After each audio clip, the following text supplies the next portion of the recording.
decided that the game was up and surrendered on the 11th of May. The war in Europe was over.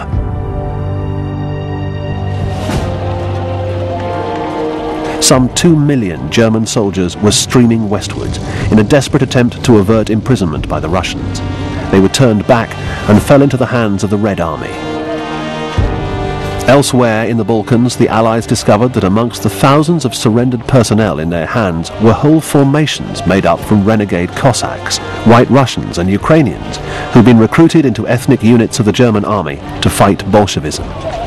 In one of the most discreditable episodes of British diplomacy, and to the general disgust of the British officers and soldiers ordered to supervise the operation, these people, together with their families, were also handed over to the Russians, at whose hands they faced certain execution.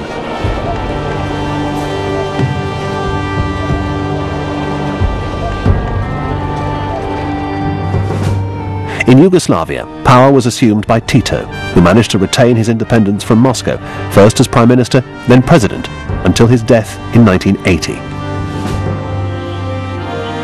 While he lived, he managed to sustain a fair degree of unity amongst his widely disparate people. But this quickly evaporated, leading to a state of near anarchy and civil war, as ancient enmities were rekindled between Orthodox and Catholic, Christian and Muslim. Elsewhere in the Balkans, it would be over 40 years before the iron grip of Moscow was prized loose, and the countries of the former Warsaw Pact recovered their independence.